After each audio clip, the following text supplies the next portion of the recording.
Peace, family. For some reason, it's not doing it again. Why are you doing this to me this morning? Peace, family. Sorry, I just have to download something really quickly. Apparently, it didn't download the first time. And I know my Instagram people are like, what happened? Why is it taking so long? Hey, good morning. Peace, sister. Glad to see you as well, Sister Sharita. Thank you for tuning in. Sorry for that delay. My picture did not download so that you all could see the book title and see the chapter over here on Instagram. So I wanted to make sure that you all were able to see that because I know you like to know what book we're reading. So that will let you know. It is time for our morning reading. Good morning. My name is Sister Victoria X. I'm a work from home transition coach. I help women, specifically moms and wives, transition into working from home by helping them set up systems and schedules inside their home and inside their business so that they can set the proper foundation. We do have a free masterclass coming up. Good morning, the brother in the East. Thank you for tuning in. We do have a free masterclass. Greetings, different results. We do have a free masterclass coming on this Saturday. So if you would like to register for that masterclass, click the link in my bio or go to masterclass.sistervictoriax.com. And we also have the Canva class that is on tomorrow. So if you would like to get inside of the Canva class, click the link in my bio or go to canva.sistervictoriax.com because tomorrow, a lucky person that's in the class, we are actually going to do a live lead magnet for them. So if you're someone that have been desiring to do a lead magnet to get people on your list or to get people to start to notice your business or to share information with someone, we are going to do a live demonstration of how to create a lead magnet. And it's going to be your lead magnet. So whoever's chosen at that time will put all of your names of the people that come inside of like a random name generator, and whoever is selected, that's the lead magnet we will be making tomorrow. So don't forget to sign up for tomorrow's Canva class. If you would like to get notified when I go live, text healthy Hugh all caps no space to 77948 and you will get notified when I go live. As always, we're going to go ahead and start the reading. We'll do the reading full all the way through first, and then we will do the commentary because I know and understand that everyone does not care for my commentary. So we want to honor those who are just here for the reading by doing the reading first. So if y'all don't mind, I'm going to take a little drink of my water. I think my water's gone, y'all. I think I drunk it all. It's right there, but I think it's only a swig in there anyway. It's a little? Okay, excuse me, peoples.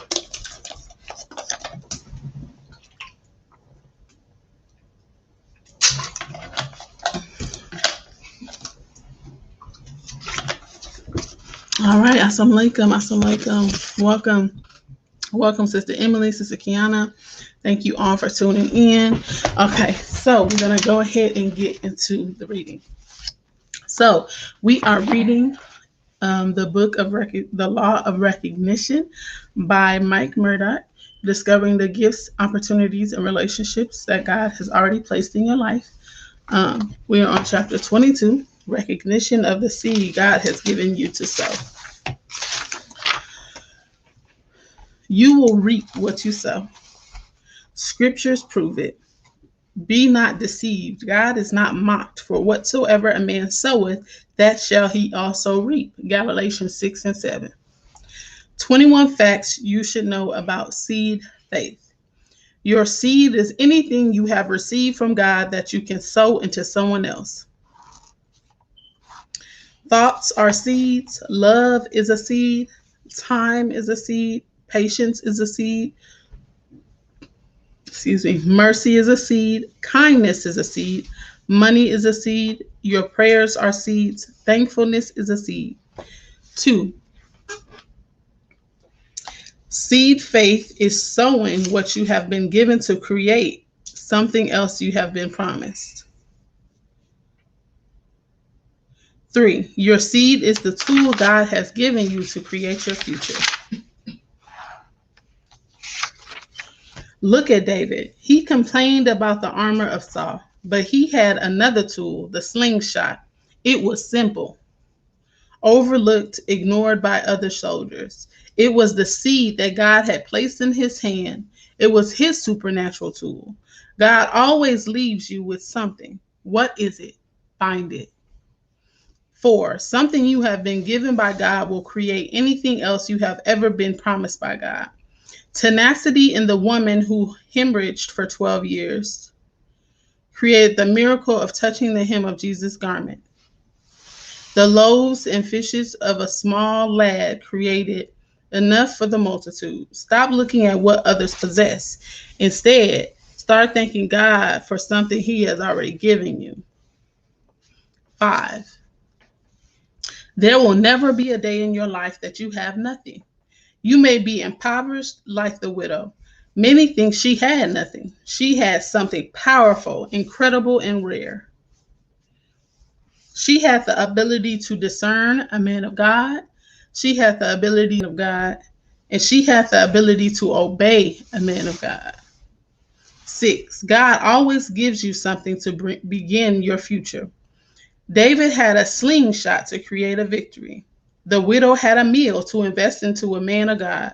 You have something. Look for it again. 7, you are a walking warehouse of remarkable seeds. Most people have no idea what they contain. They waste thousands of hours studying their losses instead of taking inventory of what they have been given. They look at what they have not instead of what they have got. Listen carefully. It is rarely destructive or devastating to take an inventory of all the things you need and desire. But it is a tragic beyond words if you fail to recognize your seeds, what you have received from God to plant into the lives of others.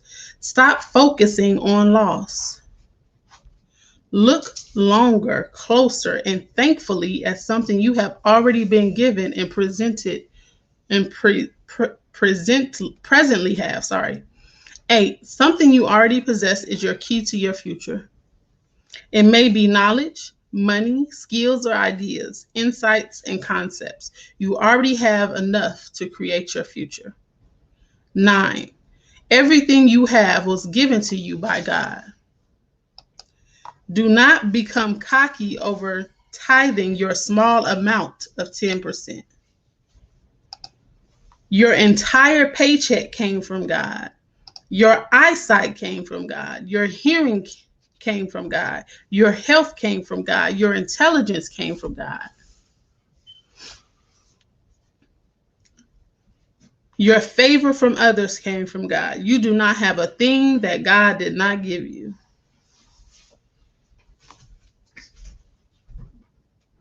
10, if you keep what you presently have, that is the most it will ever be.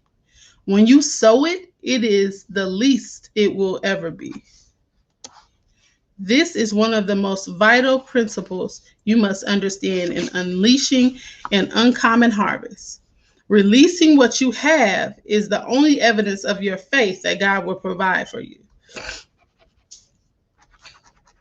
11, a seed of nothing guarantees a season of nothing.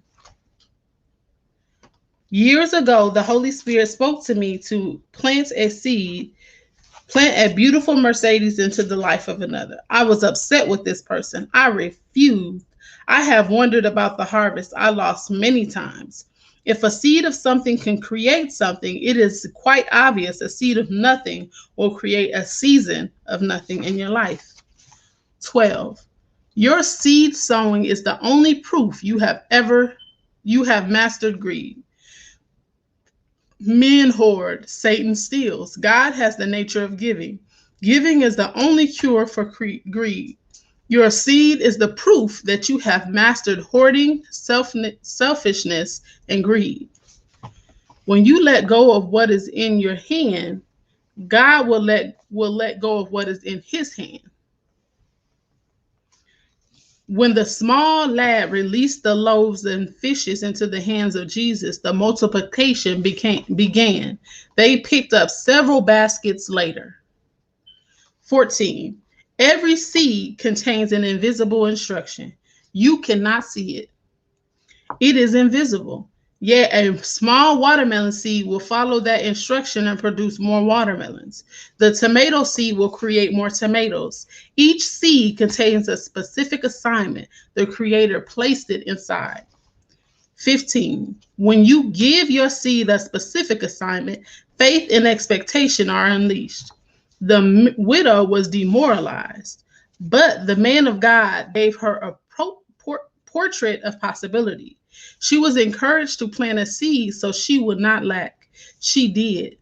Faith was born, and she went and did according to the saying of Elijah, and she and he in her house did eat many days. 1 Kings 17 and 15. When you increase the size of your seed, you increase the size of your harvest. But this I say, he which soweth sparingly shall reap also sparingly, and he which soweth bountifully shall reap also bountifully. 2 Corinthians 9 and 6. 17. When you get involved with God's dream, he will get involved with your dream. That is the power of sowing. You create a covenant. Think of a tiny seed that enters into a covenant with the soil. Within weeks, it has cracked a concrete slab. That's the power of two, the covenant. The widow invested in Elijah. God then entered into a covenant with her that she would never lack in the famine. Read 1 Kings 17, 18. You can only sow what you have been given. Stop complaining about something you do not have. You lack money? Then use your time as a seed. Work for your boss, the local church, or simply babysit for someone overworked. Use your time as a seed. 19. Your seed is always your door out of trouble. If it was for the widow, it can be for you. It may be information, motivation, or encouragement. Give it an assignment. It can produce an exit for your present season. 20. When God talks to you about a seed, he has a harvest on his mind. 21. An uncommon seed always creates an uncommon harvest. An uncommon seed is one that requires uncommon faith, or a seed you sow during a season of uncommon hardship. Here is one of my miracles I shared in my book, 7 Keys to 1,000 Times More. How I broke the back of poverty in my life. I broke the back of poverty with an uncommon seed, a seed of $1,000. I will never forget it as long as I live. It happened on a telethon. I had just received an incredible royalty check for my songwriting of $5,000. I was ecstatic. You see, I didn't have anything. Sheets were tacked over my windows. I wanted drapery so bad. I needed a kitchen table with chairs. I had nothing. So I really had wonderful plans for my $5,000 seed. It was my harvest. I really had plans for my $5,000. It was my harvest. Suddenly, the Holy Spirit spoke to me while sitting next to some ministers on the telethon. I want you to plant a seed of $1,000. Well, I explained to the Holy Spirit that I was going to buy draperies and a kitchen table with chairs. It took me over 45 minutes before I fully obeyed him. The next day, he spoke again. I planted a second seed of $1,000. Then, the following Sunday morning, the Holy Spirit spoke to me the third time to plant a third seed of $1,000 at a church in Dallas. That afternoon cannot be explained or described adequately. I was in torment and ecstasy at the same time. I felt a little sick inside because I felt like I had gotten, quote unquote, carried away. I knelt at the pastor's little office that afternoon before service. My heart was quite troubled. Holy Spirit, 5 days ago, I had $5,000. Within the last 5 days, you have spoken to me to plant 3 seeds of $1,000. If this is not you and your plan, stop me now. The Holy Spirit gently conveyed that when he talked to me about a seed, he had a harvest on his mind. When I opened my hand, he would open his windows. The seed that would have my hand, the seed that would leave my hand would never leave my life, just my hand, and enter into my future where it would multiply. The miracles began. That night, a man approached me. He opened a book featuring rare automobiles. He explained one of the cars in it. There's only 19 of these in the world. I happen to have serial number 1, the first one they made. It is my pet car. God told me to give it to you.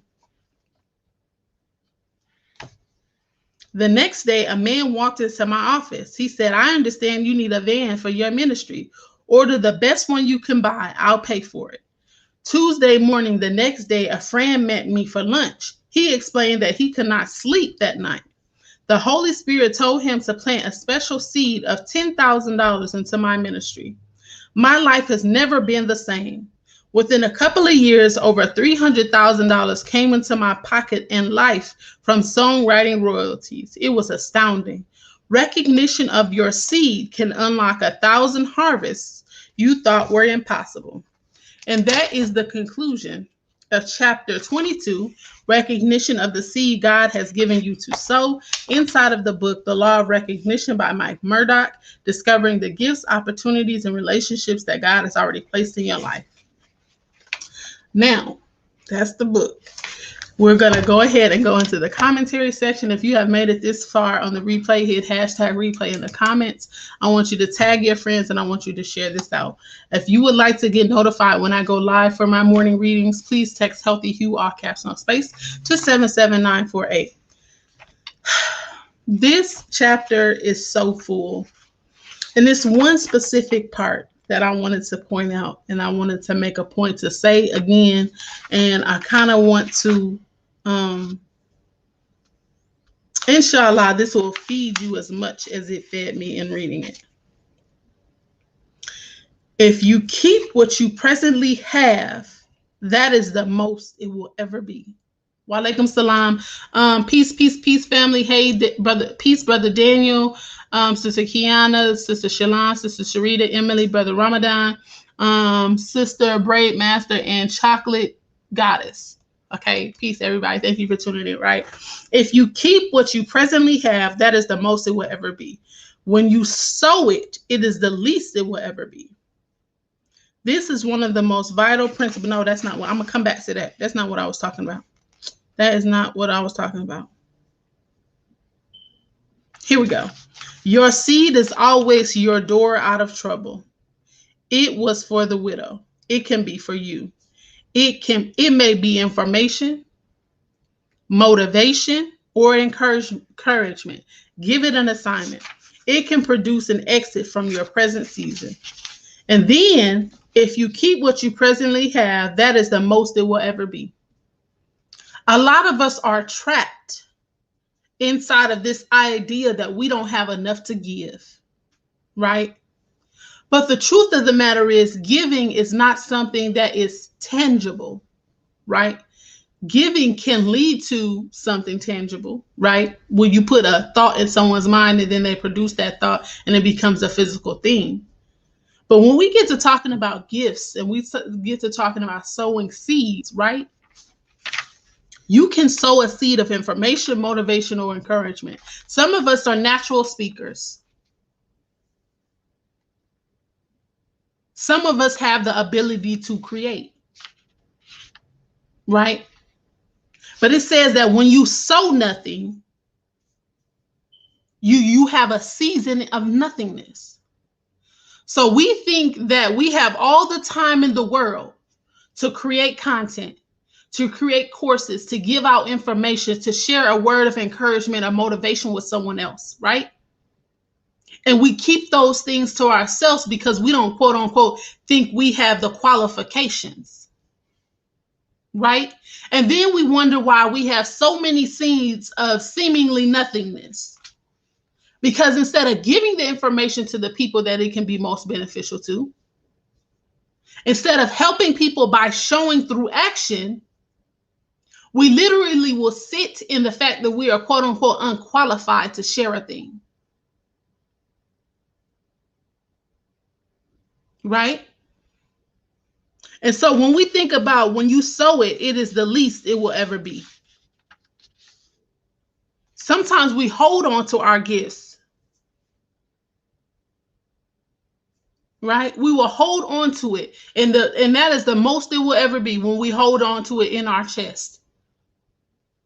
Because if we are the only ones that have it, how far can it really go? How much can it be multiplied over time? Right? And I think about myself because I'm one of those people, and Allah's working on me, and He's putting me into a position to where it's either I'm going to do it or I'm not. But I'm one of those people that I like to have my hands in and on everything. And you could call me nosy, and I accept it. I'm very thorough. I gotta be at every single thing. I gotta listen to every single thing because I don't want to ever be in a position to not be in the know. Right? And I have a very difficult time delegating tasks because I know for sure if I do it, I know for sure if I do it, it's going to get done correctly, right? Or it's going to get done right. But how can I say, right? How can I expect a season of growth, a season of increase, a season of multiplication if I won't let go of the information that is housed within inside of me to help build someone up, to take over what I have been, holding on all this time. Right? And the beautiful thing about this chapter was when I was thinking about sowing a seed, I'm thinking about personal. I'm thinking about person. I'm thinking about myself. But the first thing that this chapter says is, you reap what you sow. Your seed is anything you have received from God that you can sow into someone else. It ain't got nothing to do with us. She said, I'm not nosy. You just have symptoms of it. Yes, I got all the symptoms of being nosy. Morning motivation. If you want it done right, you can't keep what you have unless you cannot keep what you have unless you give it away. And part of the problem is that we think that what we know and what we learned is common sense. I promise you it's not. There are some things that I've done for people that I thought was just common sense, that was just so basic. But then when I see the way that someone else has done it, I'm like, wow, this is not really so common. I call it inquisitive. I'm very inquisitive, people. I'm very inquisitive. So while you are literally thinking that what you have and what you know and what you've acquired over the years is common sense, it's only common sense to you because you've been practicing it for so long. It's like second nature. Assalamu alaikum, Sister Shantae. You've been practicing it for so long, it's become it's become common nature, almost like a reflex. And so when we talk about sowing seeds, we as in me, because I was snapped into reality this morning, that you can sow, and that sowing a seed is something that you do into someone else, not necessarily into yourself. Thoughts are seeds. Love is a seed. That's why I have no problem. I don't want to say that's why because I didn't know this before, but I have no problem sharing anything that I think that someone could do. We had a master class last Saturday and the Saturday before, and literally at the end of the master class, we were literally pulling up people on the stage and giving them ideas of how to expand and make their business better through digital products. And I didn't even consider or think that to be sowing a seed. My goal was just to help the people. Because I remember and I know what it's like to be in a space to have all this information, all this knowledge, and not know how to convert the thought into an actual thing. But seeds are love, seeds are time, seeds are patience. And your seed is the tool God has given you to create your future. So you can hold on to it if you want to. And that's why, imagine all the stuff that you've went through, all the things that you've learned, and you keep it inside of your head. And now you've died with a roadmap that someone else needed to get out of their situation. A seed not sowed will produce a season of nothingness. So all of these years that you've went through these trials, all of these trials that you succeeded, by the way, you succeeded 100, you've made it through 100% of the trials that you've been through. So let's just say your track record is 100%. So we got to stop thinking that when we going through something, oh, it's so hard, it's so difficult. It do feel that way, but guess what? You made it through 100% of the rest of them. So history shows that you probably gonna make it through this one. So save yourself the stress and just take it and get through it, right?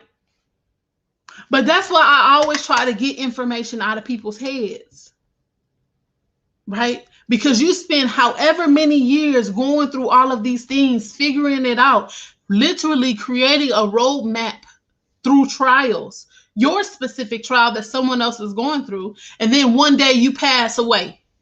Now all of that wealth of knowledge and information is gone, never to be reproduced in the way that you would produce it. So sometimes we have a habit of saying that we are for the people, but are we really? If you are so smart and you are so brilliant and you have a way of thinking of things, then why would you keep that to yourself when there are so many people that need that? I don't care if you think you're qualified or not. Write a couple lines on a piece of paper and share that for free.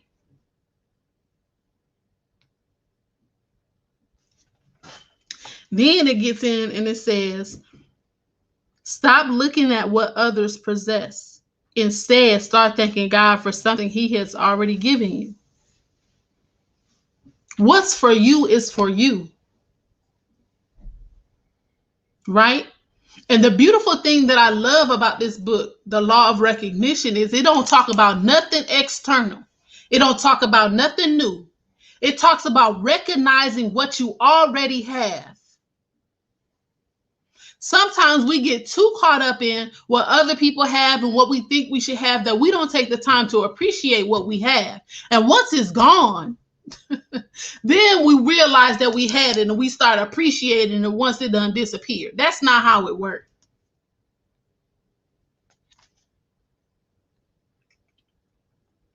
They waste thousands of hours studying their losses instead of taking inventory of what they have been given.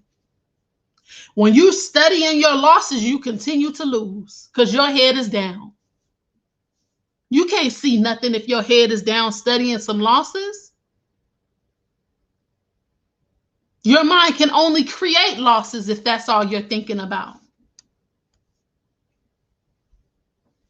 So we have to learn how to recognize the good of what we already have. And then more good will come. It says, you do not have a thing that God did not give you. So let's stop talking about we self-made. Even if it was just you in your car by yourself, it was not you. It was you and Allah who gave you the mind to think of the idea that was produced into a physical. So the whole concept and idea of self-made is a lie, even for people who don't believe in God, because just because you don't believe in Him doesn't mean He doesn't exist.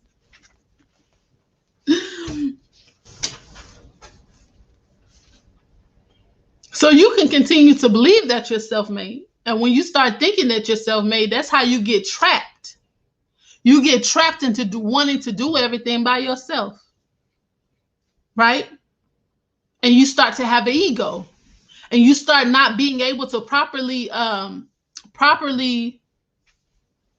show gratitude to people. Then it says, if you keep what you presently have, that is the most it will ever. I'm gonna hit this point again. If you keep what you presently have, that is the most it will ever be. When you sow it, it is the least it would ever be. Okay, Sister Kiana, that is how Moses lost the promised land. Yes, ma'am. And that's how I forgot her name, but that's how old girl became a pillar of salt. She was too focused on what was going on. She was focused on herself, the losses, what she was losing. My home. And what did she lose? Her ability to see the future, because she turned into a pillar of salt.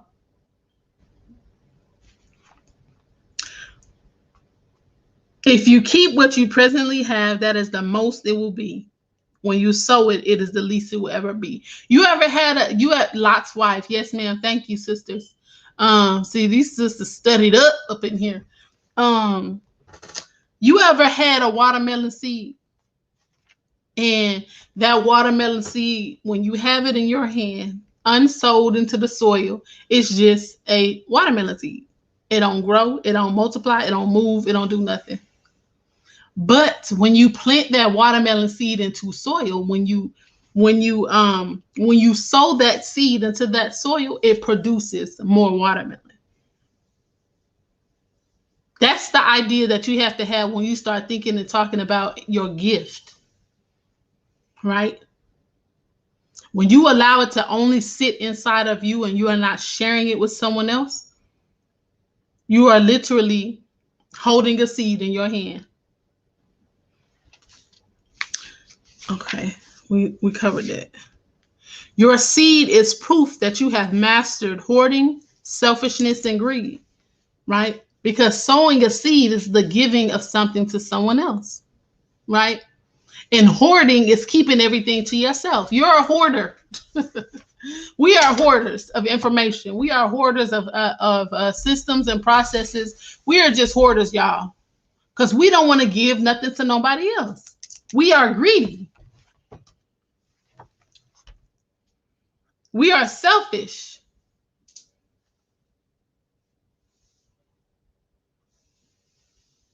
Because we want to be the only ones that benefit off of this gift that we got. It's just all about us. And sometimes we're scared to give because we don't know if we have the ability to remain valuable after the gift. That ain't your business. Because those that see value in you will see value in you if you give it to, if you show somebody else how to do it or not.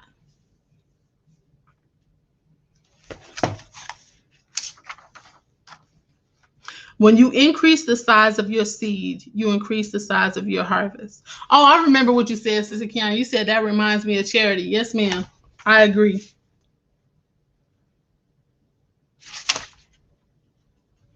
You can only sow what you have been given. Charity is not only money. Giving is not only physical. Time is a gift. You can sow time into people, right? Like none of my sisters my circle, I don't mind sowing time into them. You need something created, let's get on Canva and let's create it. There doesn't necessarily have to be an exchange for that. When you spend time with people, even if it's on the phone, and you sow good words into their life and you uplift their day and you uplift their spirit and you increase their ability to produce and you increase their ability to come out of depression and you increase their ability to communicate with their children better and you increase their ability to be able to connect with their spouse better. That's time. That's a gift. That's sowing a seed. Oh, look, sis, again, offering your time and your masterclass. Yeah, I didn't even think about that. Yes, ma'am. Praise be to Allah. And about the masterclass, if you've made it this far in the replay, please hit hashtag replay in the comments. Share this out, tag your friends. And we are having the 4th masterclass this Saturday, which will be at 12 p.m. noon. And it is free. So register by clicking the link in my bio or going to sistervictoriax.com and clicking the second button, which is right under the Canva masterclass, right? And so Allah gave me the number of 6. So we got 2 more master classes after this. So let me tell you this, though. Once the master classes is over for free, it's going to be a price tag on it. So get the information now while it is free to the people. Okay. And then it says, well, I explain to the Holy Spirit, right? When we get directions from God, we try to explain something like he don't know everything. Well, what I'm trying to say is, if I do this, then he is the best of knowers.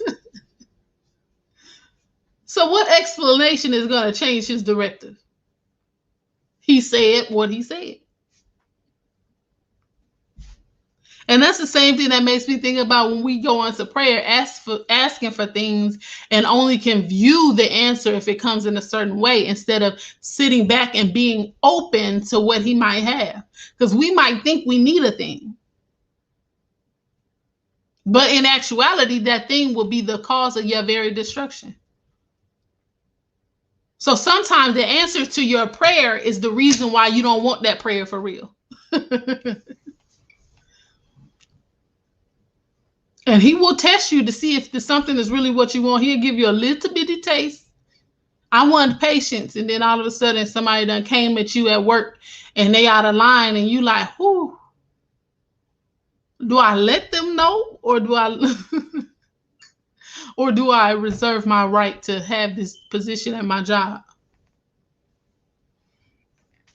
But this guy goes into he's talking about this $1,000 seed that he done sold 3 times.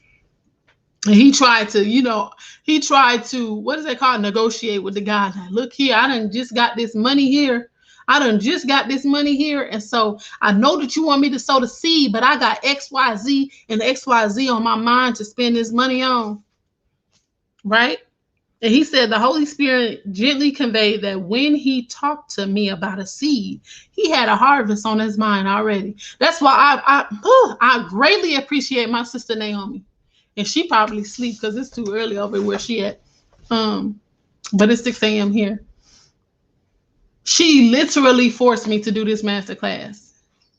She said, okay, you're going to stop building up other people's stuff and not have nothing of your own. And so that's why you cannot have weak people in your circle. You cannot have people that you do not respect in your circle.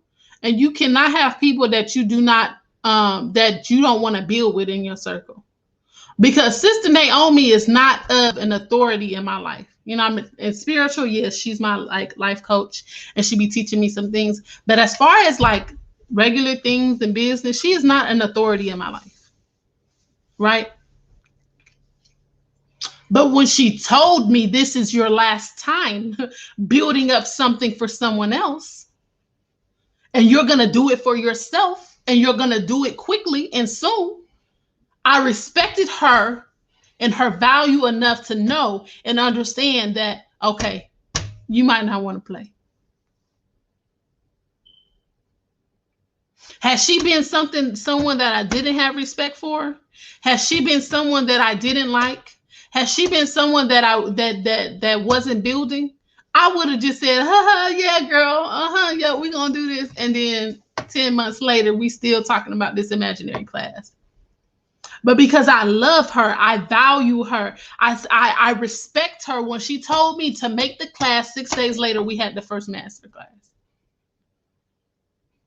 So you can think that you being in a circle of weak, cowardice people who you don't respect, who you don't honor, does not rub off on you, but it does. It disables your ability to hold yourself accountable. It disables your ability to be able to build. Because how can you build amongst the people that are cool where they at? What can they tell you that's going to lift your spirit up? No matter how right they are, they can spell your business out XYZ from step A to Z. But you would never do nothing of it because you don't respect their opinion. You don't value them. Right? And so it may not rub off on you, but you are the cause. You are going to be the consequence of you hanging around with people that you ain't got no business hanging around with. You are the consequence. You think, oh, I can hang out with them and it's not going to rub off on me, but you the consequence. And then he said, the seed that would leave my hand would never leave my life. Just my hand. And enter into my future where it will multiply.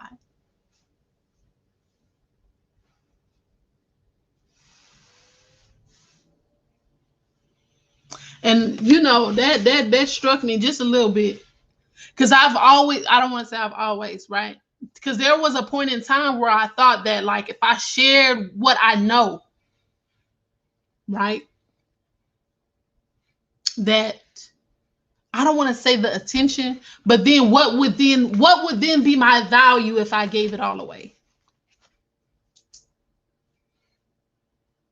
But he says here, the seed that would leave my hand would never leave my life. It would just go into my future and multiply. So I challenge you to stop holding on to that information you have in your head. I challenge you to stop holding on to that product or that business that you have in your head, because it's not going to leave you once you share it. It's only going to multiply in your future.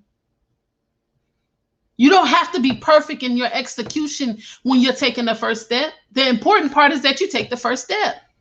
Some of y'all right now are scared to get on video and have a conversation with people that you've never met, as if they can do something to you. Right?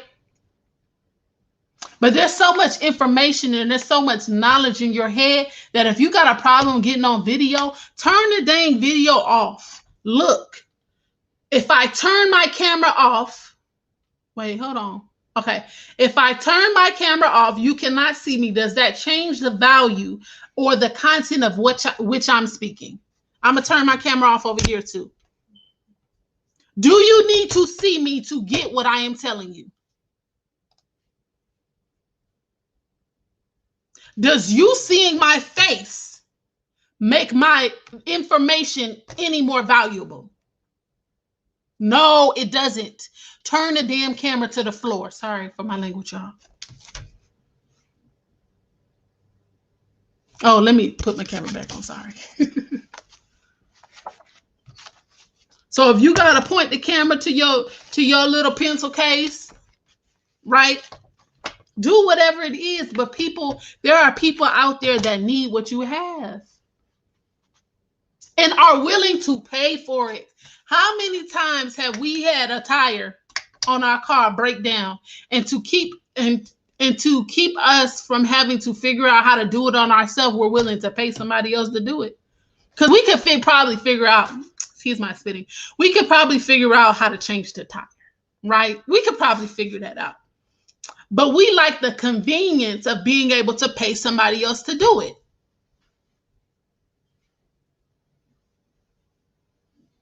So while you're thinking that nobody's going to pay for your blueprint, and you're thinking that nobody's going to pay for the product that you have, people will pay for convenience. Do you think if I could get out of lack of confidence, I would spend 20 years trying to do it versus paying you to give me the shortcut? I will pay you. Where do I put my credit card, ma'am? Where do I put my debit card, ma'am? So that it will be the conclusion. Recognition of your seed can unlock 1,000 harvests you thought were impossible. So that will be the conclusion of our commentary on today. I appreciate you all. I'm very grateful for you for staying this long. If you've made it this far on the replay, hit hashtag replay in the comments and let us know where you're tuning in from. Tomorrow we will be reading chapter 23, Recognition of a Harvest God sends to you, which is basically the part 2 to what we just read. Thank you for your time, Sister Sharita. Praise be to Allah. I thank you all for being here. Do not forget to register for the masterclass on Saturday. It is free. It is literally a transition guide to teach you how to transition into working from home, especially for wives and moms, because it is a transition. It's not something that you just pick up and start doing one day. You have to transition. So I'm going to give you guys some tools, some systems, and some schedules that you can put in place to help. Okay, Hartford, Connecticut. Thank you, sister. Thank you. Praise be to Allah. Right. And so we're going to rock out on Saturday. It's at 12 p.m. Pacific Standard Time. It's free. Register by clicking the link in my bio. Tomorrow we have the Canva Masterclass. And I'm going to tell y'all that you want to be a part of the Canva Masterclass, because if you are someone that has been having a hard time transitioning your thoughts into a thing, then I am going to be in the Canva class. I will be creating a free lead magnet for someone that's in the class. Whoever shows up, we're going to take your information. We're going to put you in a random little generator, and whoever is pulled, we are going to create you a lead magnet live right in class. So click the link in my bio and sign up for tomorrow's Canva class. I appreciate you all, and I'll talk to you soon.